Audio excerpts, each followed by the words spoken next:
Good morning সবাইকে, নতুন একটা ব্লগে ওয়েলকাম। সকালে উঠে এখন আমি একটুখানি ড্রাই ফ্রুটস ভিজিয়ে খাচ্ছি, মানে রাতে ভিজিয়ে রাখা হয় না, সকালে উঠে একটু ধুয়ে খাচ্ছি। গরমের ছুটি চলছে, স্কুল ছুটি। গরমের ছুটির শুরুর দিকটা একটু তো টালমাটাল গিয়েছিল, তোমরা সবাই দেখেছো সেটা। তবে আস্তে আস্তে এখন অনেকটাই ধাতস্থ হয়ে গেছি, আস্তে আস্তে মোটামুটি একটা রুটিন ফর্মও হয়ে গেছে। ছুটির দিনগুলো আমি যেইভাবে কাটাতে ভালোবাসি কম বেশি সেইভাবেই কাটাচ্ছি। সাথে একটুখানি চেঞ্জ হয়েছে, পড়াশোনাটা আবার সেই রুটিনে ঢুকেছে, যেটা অনেক দিন মানে অনেকগুলো মাস বলতে পারো পড়াশোনা থেকে ডিটাচই ছিলাম।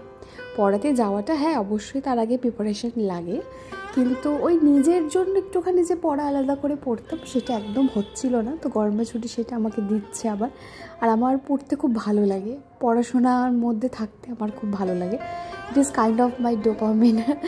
যাই হোক, সকালবেলা আজকে গাছেদের জলও দিয়েছি, দিয়ে বইয়ের থাকতে একটু ধুলো মুছে রাখলাম। গল্পের বই যতগুলো ভেবেছিলাম যে গরমের ছুটিতে পড়বো, কিছুই তেমনভাবে পড়া হয়নি, তবে অল্প বিস্তর কিছু পড়েছি, সেগুলো একদিন শেয়ার করব তোমাদের সাথে। তারপরে দেখো মার কাণ্ড, পাশের বাড়িতে একটা গাছ আছে, তো মা পারমিশন নিয়েই আমগুলো পাড়ছে, কারণ তারা এই আমগুলো পাড়তে পারে না, যেহেতু দেখতেই পাচ্ছ অনেকটা মানে রাস্তার দিকে, আর এটা উল্টো দিকের বাড়ির গাছ, তো তাদের পক্ষে এটা পাড়া সম্ভব না। তো মা অন্য বাড়ির ছাদে গিয়ে আমগুলো পাড়ছে, আর একদম ধারে গিয়ে।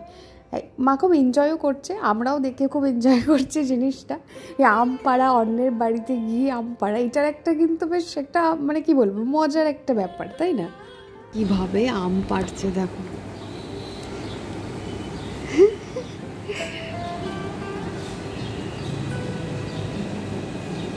সব কটা আম এখনও পাকেনি, তো কিছুটা চালের ড্রামে রাখা হয়েছে, আর একটা দুটো পেকেছে, সেগুলো খাওয়াও হচ্ছে। খুব সুন্দর দেখতে আমগুলো। তারপরে আমি একটুখানি ফ্রেশ হলাম, কী কী ব্যবহার করছি আজকে চলো দেখিয়ে দিই তোমাদেরকে। কারেন্টলি প্লামের এই ফেস ওয়াশটা আমি ব্যবহার করছি। অরিফ্লেমের এই বডি স্ক্রাবটা আমার ভীষণ ভালো লাগে, অনেক বছর ধরেই এটা আমি ব্যবহার করি। আর বডি ওয়াশ বা যে কোনো ধরনের ফ্রেগরেন্স জাতীয় কিছুর উপরে আমার একটুখানি ফ্যাসিনেশন আছে, তো সেটা আমি অন অ্যান্ড অফ চেঞ্জ করতেই থাকি। যাই হোক, স্নান সেরে নিয়েছি, স্কিন কেয়ার করবো, তারপরে আবারও একটুখানি পড়তে বসবো। সকালবেলাটা আজকে পড়া হয়নি, এই জন্য আজকে তাড়াতাড়ি স্নান করে নিয়েছি। ভাবলাম অনেক সময় কি হচ্ছে, সকালটা একটুখানি ল্যাথার্জি লাগছে, সেই জন্য একটু স্নান টান সেরে আমি ভাবলাম একেবারে অনেকটা সময় পাবো, তো তখনই পড়তে বসবো। স্কিন কেয়ার রুটিনও অনেকটা চেঞ্জ হয়ে গেছে, এখন রেটিনল ইউজ করছি না বর্তমানে। তো মাঝে আমার সিরামও রেটিনল ছিল, ময়শ্চারাইজারও রেটিনল ছিল, তো অনেকগুলো স্কিন কেয়ার প্রোডাক্ট আমি পারচেস করেছি, যেগুলো মানে নতুন ব্যবহার করছি। তোমাদের সাথে অন্য কোনো ভিডিওতে ডেফিনেটলি শেয়ার করবো। আজকে যেগুলো ব্যবহার করছি সকালে, সেগুলো মানে তখনও আসেনি বলে এগুলোই ব্যবহার করছিলাম। আর রেটিনলটা বন্ধ রাখার মেন কারণ হচ্ছে আমার হঠাৎ করেই খুব ব্রেকআউটস হচ্ছিলো, তাই ডক্টরই আমাকে বলেছেন যে এখন রেটিনলটা কিছুদিনের জন্য বন্ধ রাখতে। তো দেখতে পারো অনেকগুলোই, বেশ ক্যামেরাতে কি বলো তো দূর থেকে হয়তো বোঝা যায় না, কিন্তু সামনে এলে ছোটো ছোটো অনেক ধরনের র্যাশেস কিন্তু আমার বেরিয়েছে। আচ্ছা, খাওয়া দাওয়ার পরে দেখো জিভে জল চলে এসেছে, এটা খেয়েছিলাম আজকে। হাই, এখন আমার একটুখানি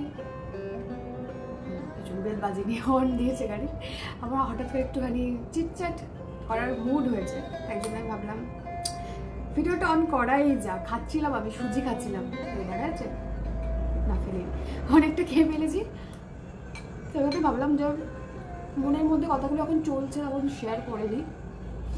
আমাকে অনেকেই বলেছো তোমরা যে এসএলএসটি নিয়েও ভিডিও করতে, এসএসসি নিয়ে এখন যেটা চলছে আসলে হট টপিক যেটা, তো সবাই সেটা নিয়ে ভিডিও করে।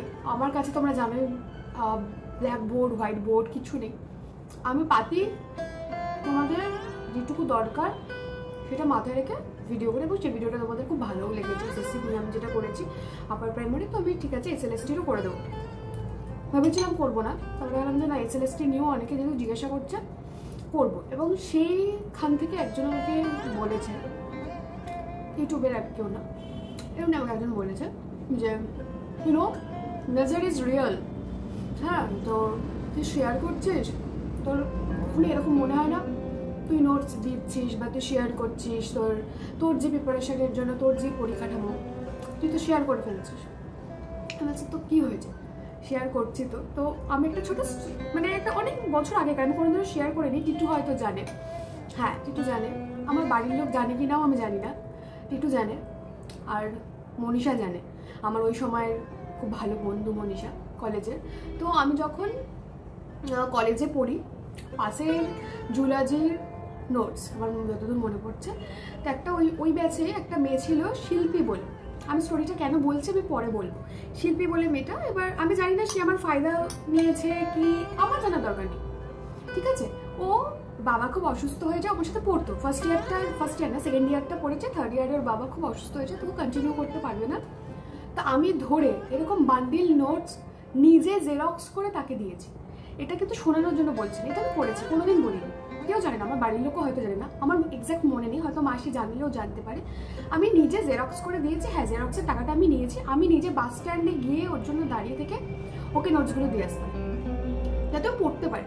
কারণ আমার মনে হয় আমার ক্যাপাসিটি ওই নোটসগুলো নয়, আমি কতটা কি পড়তে পারবো, আমি কতটা ডেলিভার করতে পারবো সেটা আমার ক্যাপাসিটি। আমি সেম নোটস পড়ার থেকে বেশি পেতে পারি, সেখানে তো আমি একটা মানুষকে আমার কম্পিটিশন ভেবে নিচ্ছি, তাই না? যে পড়তে পারছে না আমি তাকে আমার নোটস দেবো না শুধুমাত্র এটা ভেবে যে সে আমার থেকে বেশি করে যেতে পারে। যদি ও সত্যি ভালো স্টুডেন্ট হয় করবে, সেটা যে কোনোভাবে করবে, হেন তেন প্রকারেণও করবে, তাই না? তো এটা ভীষণ বুলশিট কথাবার্তা যে আমি নোটস দিলে বা আমি আমার পড়াশোনাটা শেয়ার করলে একটা মানুষ আমার থেকে এগিয়ে যাবে, এটা আমি কোনোদিন বিশ্বাস করি না। বিশ্বাস করো, আমি এই মেন্টালিটিতেই বিশ্বাস করি না। আমি মনে করি তাহলে তো আমি নিজেকে আগে সে মানুষটার থেকে কমিয়ে দিচ্ছি, তাই না? আমি সবসময় একটা কথা বলি যে নিজের ভ্যালুটা জানতে হবে। আমি কি 10, 5, 1 যাই হই না কেন, 1ও হতে পারি, 5ও হতে পারি, 10ও হতে পারি, আমার ভ্যালুটা আমাকে জানতে হবে, নিজের কাছে ঠিক থাকতে হবে। নিজের কাছে ওই ভণ্ডামো করে গেলাম, নিজে কিছুই না কিন্তু দেখে যাচ্ছি সবাইকে বিশাল হম্বিতম্বি কিছু করে, কোনো লাভ নেই। আমাকে জানতে হবে আমি 5, হ্যাঁ আমি নিজে জানি আমি 5, আমি 10 হওয়ার চেষ্টা করবো, রাইট? তো নিজের ভ্যালুটা নিজের কাছে সবসময় ক্লিয়ার, নিজেকে টুপি পরালে চলবে না। তো এই ধরনের কথাবার্তা না আমি রাগ করে কিন্তু বলছি না। আমরা এখনো এত বয়স হয়ে গেছে, আমার এখন 28, আমি 29 হয়ে যাবে সেপ্টেম্বরে।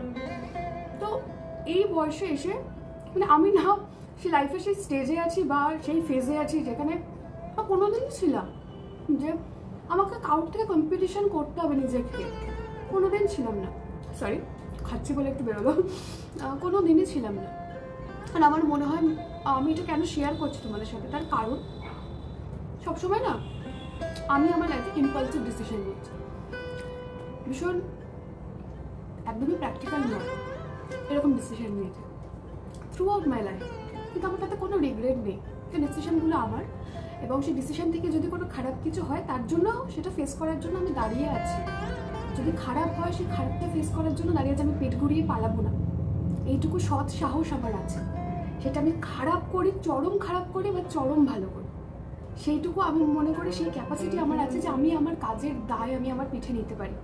সেইটুকু সিদ্ধারা যদি শক্ত না হয় তাহলে আমি মানুষই না। তো এটা হচ্ছে ফ্যাক্ট। ভীষণ কর্মাতে বিলিভ করি, ভীষণ। আমার ওই মুহূর্তে ইম্পালসিভ হোক, আমার আমার মনে হয়েছে তোকে আমার ওই হেল্প করাটা দরকার। পরবর্তী সময় সে আমার নাম্বার ডিলিট করে দিয়েছিল, নেগেটিভ করেছে, ডাজন্ট ম্যাটার, তার জন্য আমি কিছু মনেও করিনি।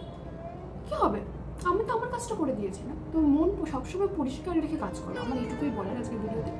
যা করবে মন পরিষ্কার রেখে সবসময় কাজ করো, এন্ড রেজাল্ট একদিন না একদিন পাবে, ডেফিনেটলি পাবে। আমি কমিউনিটিতে একটা পোস্ট করেছিলাম যে নেক্সট তোমরা কি ভিডিও দেখতে চাও, তো অনেকেই আমাকে এটাই বলেছো, স্টাডি ভ্লগ আর না হলে এসএলএসটি প্রিপারেশন ভিডিও। আচ্ছা, আর কি বই আমি পড়ছি সেগুলো। বইটা আমি শেয়ার করছিলাম না, তার কারণ হচ্ছে আমি সব কিছু এখন অবধি জোগাড় করে উঠিনি, একবারে হয়ে গেলে আমি অবশ্যই শেয়ার করব। যেমন আজকে বিকেলে এই মাত্র এই বইটা এলো, সেটা হচ্ছে নিটের বই। আমি নিটের বই দেখে প্রিপারেশনটা নেবো ভেবেছি, কারণ বাইরে যেই বইগুলো পাওয়া যাচ্ছে আমার খুব একটা ভালো লাগেনি। আর বায়োলজি প্রিপেয়ার করার জন্য নিটের থেকে ভালো বই আমার মনে হয় না হয়, কারণ এখানে খুব স্ট্যান্ডার্ড কোশ্চেনও হয়। তো এখানে প্রিভিয়াস ইয়ারও রয়েছে, 10 ইয়ার্সে তোমরা দেখতে পারো কী কী বইটা আছে, সব এখানে লিখে দেওয়া আছে। আর সব থেকে যেটা আমার ভালো লেগেছে, একটা সায়েন্স বুকে প্রচুর ডায়াগ্রামের দরকার হয়, তো এই বইটাতে প্রচণ্ড ডায়াগ্রামও রয়েছে, আর সাথে শেষে প্রত্যেকটা চ্যাপ্টারের সাথে মানে একটা কনসেপ্ট ম্যাপ দেওয়া রয়েছে, যেখানে আমি চ্যাপ্টারটা থেকে কী ডিটেলে পড়লাম। অনেক সময় হয় কি সময় নেই, আমি পুরো চ্যাপ্টার ডিটেলে পড়তে পারছি না, সেক্ষেত্রে এই কনসেপ্ট ম্যাপটা দেখলে আমি চ্যাপ্টারের মেন জায়গাগুলো কিন্তু দেখে নিতে পারবো। তারপরে প্রচুর MCQs আছে। তো আমার বইটা খুব ভালো লেগেছে। তোমরা চাইলে এই বইটা পারচেস করতে পারো, না চাইলে নাও করতে পারো। আমি এটা দেখে প্রিপারেশনটা নেবো ভেবেছি। আর পরবর্তী ভিডিওতে আমি শেয়ার করবো যে আনুষঙ্গিক আর কী বই পড়ছি, সেটা এখনই করলাম না, জাস্ট আজকে এই বইটা এলো বলে এটা একটু ছোট্ট করে। আমার খুব ভালো লেগেছে বইটা আপাতত। দেখা হচ্ছে একটা অন্য ভিডিওর সাথে। Till then stay happy, stay blessed and always stay positive. Bye by.